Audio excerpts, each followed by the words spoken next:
국민TV 라디오 정오종합뉴스. 혼의 아들 논란에 휩싸인 최동욱 검찰총장이 오늘 조선일보를 상대로 정정보도 청구 소송을 낼 것으로 보입니다. 새누리당 윤상현 원내수석 부대표가 최동욱 검찰총장의 혼의 자식 의혹과 관련해 임모 씨 모자의 혈액형을 적법 절차에 따라 수집했다고 해명했지만 어떤 절차를 밟은 것인지 밝히지 않고 있어 오히려 논란이 커지고 있습니다. 박근혜 정부가 주요 대선 공약인 기초노령연금 공약 파기 수순에 들어가 논란이 일고 있습니다. 안철수 의원 측근인 송호창 무소속 의원이 정치개혁에 필요한 역할이라면 무엇이든 다 해야 할 것이라며 내년 지방선거에서 경기도지사 출마 가능성을 시사했습니다. 방위사업청은 내일 김관진 국방부 장관이 참석한 가운데 방위사업추진위원회를 열어 8조 3천억 원의 예산이 투입되는 차기 전투기 기종을 최종 선정할지 여부에 대한 결론을 내립니다. 이상은 이 시간 주요 뉴스입니다.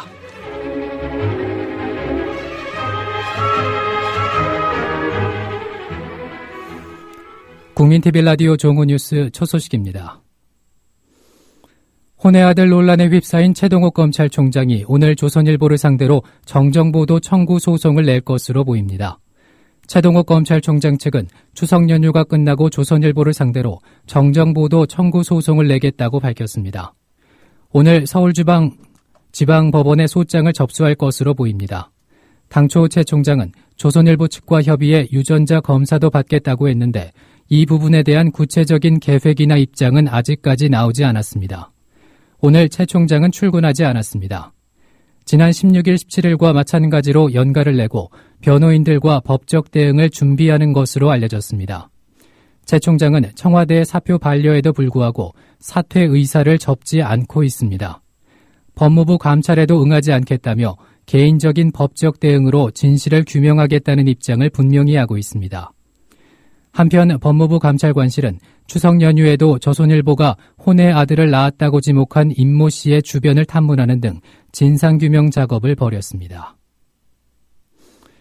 새누리당 윤상현 원내수석 부대표가 최동욱 검찰총장의 혼의 자식 의혹과 관련해 임모 씨의 모자의 혈액형을 적법 절차에 따라 수집했다고 해명했지만 어떤 절차를 밟은 것인지 밝히지 않고 있어 오히려 논란이 커지고 있습니다. 윤상현 원내수석은 어제 서울 여의도 당사에서 열린 기자간담회에서 최 총장의 모자 혈액형을 어떻게 알았나 확인해 봤더니 9월 6일 조선일보 보도 이후에 청와대가 정상적 방법으로 권한하에 알게 됐다고 한다면서 대통령령에 따르면 대통령 비서실 직제에서 청와대 민정수석실이 특별감찰을 할 수 있는데 그쪽에서 조선일보 보도 이후 특별감찰 권한 내에서 알아봤다고 한다고 전했습니다. 하지만 청와대가 임씨 모자 동의 없이 어떤 적법한 방법으로 이들의 혈액형을 파악했다는 것인지 밝히지 않아 논란이 일고 있습니다. 윤 원내수석은 적법한 절차가 무엇이냐는 취재진의 계속되는 질문에 예를 들면 어른들은 여권에 보면 혈액형이 나와 있는 경우가 있다고 말했으나 여권에는 혈액형이 나와 있지 않습니다. 민주당은 즉각 윤상현 원내수석의 정보 출처를 밝히라고 요구하고 나섰습니다. 박지원 민주당 의원은 어떤 사람이 개인 신상털이를 그렇게 광범위하게 할 수 있겠나라고 거듭 정부가 불법 사찰을 했음을 강조했습니다. 박지원 의원의 말입니다. 여권에 혈액형이 있다. 그 자체가 불법을 인정한 것 아닙니까? 불법을 인정한 거다? 그렇죠. 국가에 전부 개인의 신상 정보가 있지만은 그러한 것을 가지고 활용하는 것은 불법이죠. 그렇기 때문에 그 윤상현 원내수석 부대표가 말씀하신 것 자체가 정부가 불법적으로 개인 신상 처리를 했다 하는 것을 인정하는 것이고요. 박근혜 정부가 주요 대선 공약인 기초노령연금 공약 파기 수순에 들어가 논란이 일고 있습니다.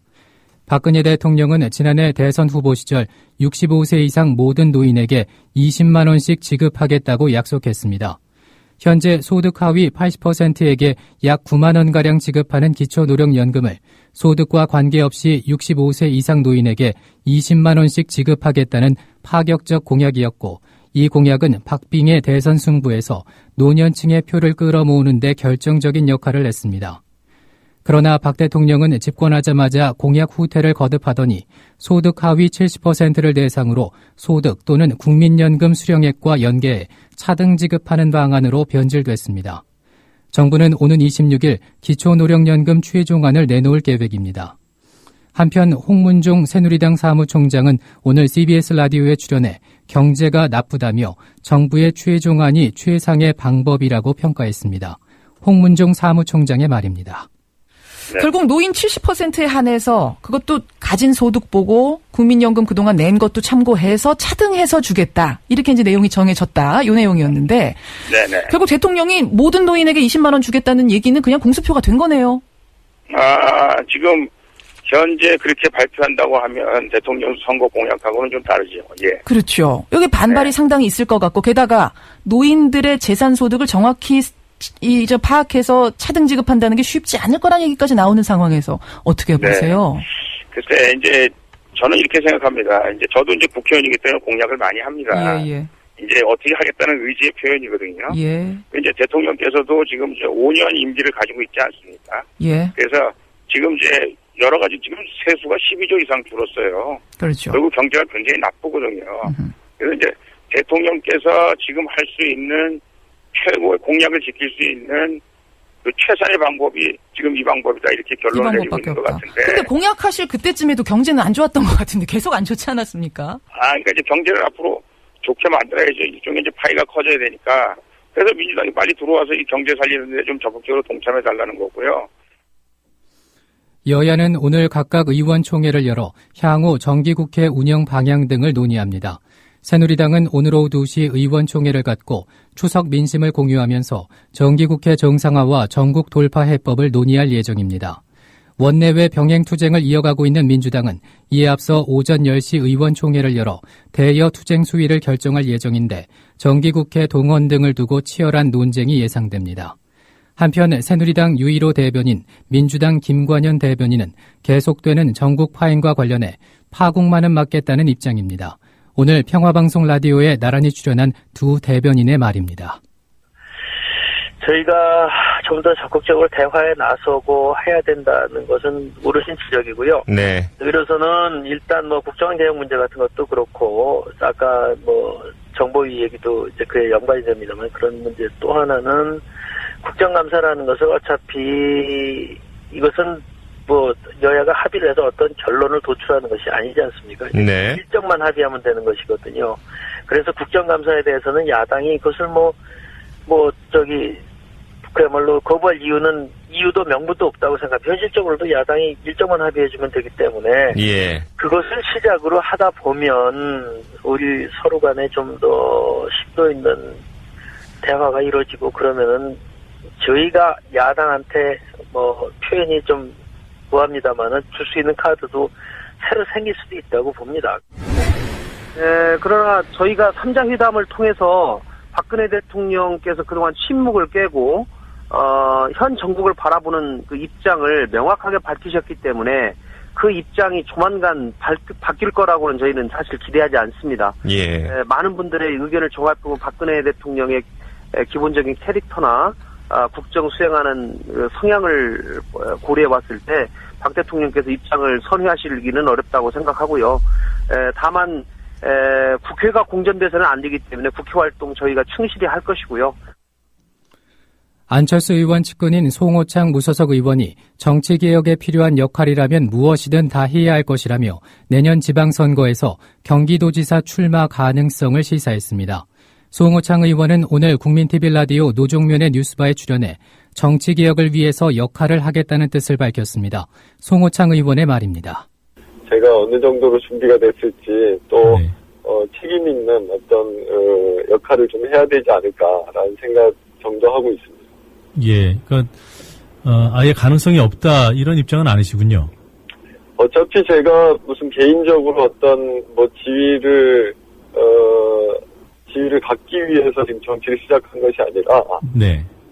정치 개혁을 위해서 역할을 하겠다라는 자세로 시작을 했고요. 네. 그리고 그 가운데에서 저한테 어떤 역할이 필요하고 어떤 역할이 주어지든지 간에 그것이 그 정치 개혁에 필요한 역할이라면 네. 무엇이든지 다 해야 되겠죠. 진실을 호도하지 않고 논점을 이탈하지 않는 공정 뉴스. 국민TV 라디오 뉴스의 꿈입니다. 지금은 정오 종합뉴스와 함께하고 계십니다.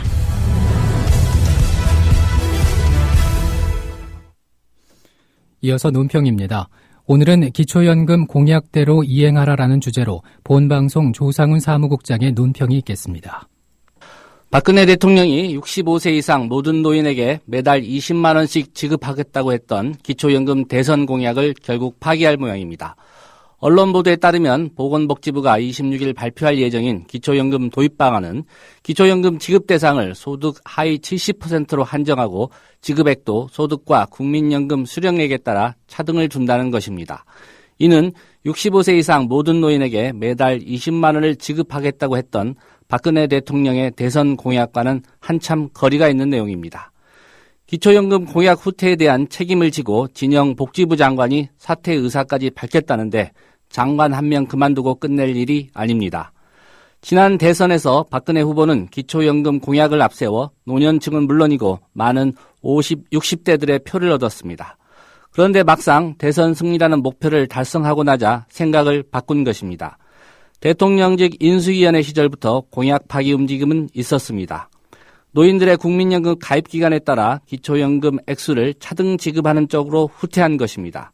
그러더니 정권이 출범하자마자 다시 소득 하위 7, 80%로 지급 대상을 축소하는 안으로 후퇴했습니다. 이번 주에 발표될 정부 안대로 기초연금을 차등 지급할 경우 당초 이 제도가 목표했던 노인 빈곤 해소에는 효과가 거의 없다는 게 시민단체의 분석입니다. 상황이 이렇다면 애초에 무리하게 공약을 내걸었던 박근혜 대통령이 입장을 내놓아야 합니다. 국가 재정 상황을 고려하지 못한 채 헛된 공약을 제시했다면 진정성 있는 사과를 해야 합니다. 이럴 것을 알고도 오로지 표를 얻기 위해 국민을 속였다면 그에 상응한 책임을 져야 합니다. 기초연금 제도는 이번 주에 정부 최종안이 나오더라도 국회 심의 과정을 거쳐야 합니다. 박근혜 대통령은 지난 8월 봉급 생활자들의 주머니를 터는 세법 개정안을 내놓았다가 여론의 역풍을 맞고 나흘 만에 원점 재검토 지시로 물러선 적이 있습니다. 이번에도 일단 정부안을 발표해놓고 여론의 눈치를 살필 가능성이 높습니다. 그러다가 비난 여론이 거세지면 원점 재검토를 지시할 생각입니까? 정부가 국민을 상대로 간을 보는 행위는 이쯤에서 중단하기 바랍니다. 기초연금은 박근혜 대통령의 공약대로 이행돼야 합니다. 국민TV 라디오 논평이었습니다. 전리상 추분인 오늘은 전국이 구름 많은 가운데 막바지 늑더위가 계속되겠습니다. 서울 지역 현재 기온은 24.2도입니다. 국민TV 라디오 정오 뉴스를 마칩니다. 정승조였습니다.